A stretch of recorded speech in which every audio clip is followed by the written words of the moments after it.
Gue punya tesis utama yaitu Bitcoin digerakkan oleh global liquidity. Jadi makin banyak uang yang beredar secara global, makin tinggi juga harga Bitcoin.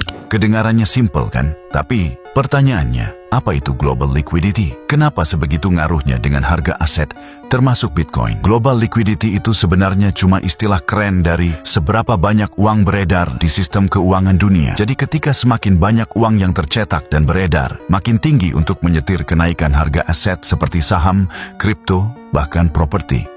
Tapi ini bukanlah hal baru. Sejak dahulu, setiap kali negara tidak punya cukup uang, maka mereka akan mencetak lebih banyak. Dan semua itu selalu berakhir dengan inflasi dan harga aset naik gila-gilaan. Nah, ini semua bukan cuma sekedar teori. Kejadiannya sudah terjadi berulang kali. Dan pertanyaannya, apa titik awal mula sistem ini terbentuk? Kita akan tarik waktu sejarah dan menceritakan semua sistem ini terbentuk. Saya akan mengambil referensi sejarah ini dari buku The Changing World Order by Ray Dalio.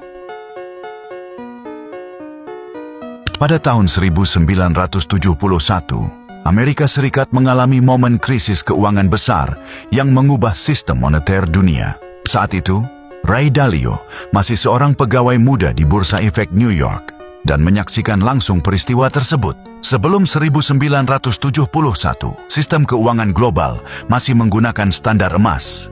Artinya, uang kertas seperti dolar Amerika Serikat bisa ditukarkan dengan emas. Dolar hanyalah seperti cek, tidak memiliki nilai intrinsik, tapi bisa digunakan untuk mengklaim emas di bank. Negara-negara lain pun menyimpan dolar karena bisa menukarkannya dengan emas yang dimiliki Amerika Serikat. Masalah muncul ketika pemerintah Amerika Serikat mulai membelanjakan lebih banyak uang untuk perang Vietnam dan program-program domestik melebihi pemasukan mereka. Mereka mencetak terlalu banyak uang kertas, padahal cadangan emas tidak bertambah. Ketika negara-negara lain mulai mencium ini, mereka bergegas menukarkan dolar yang mereka miliki dengan emas sebelum persediaan habis.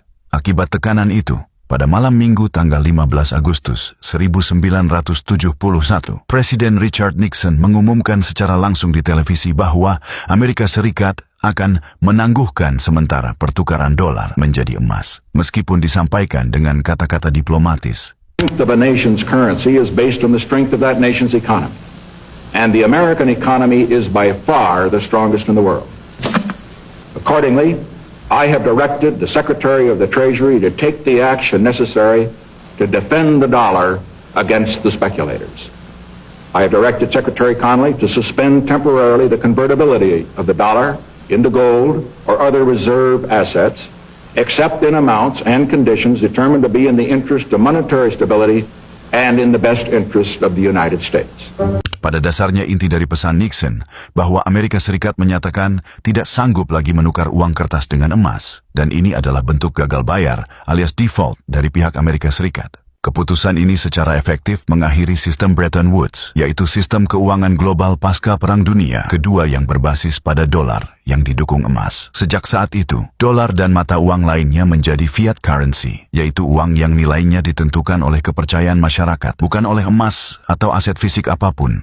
Reaksi pasar saat itu sangat mengejutkan Ray Dalio. Ia mengira pasar saham akan jatuh, tapi yang terjadi justru sebaliknya. Pasar melonjak tajam karena pasar menyadari bahwa Amerika bisa mencetak uang tanpa batas, tanpa harus dibatasi cadangan emas. Uang kertas berlimpah, harga saham dan komoditas naik, dan inflasi pun mulai meningkat.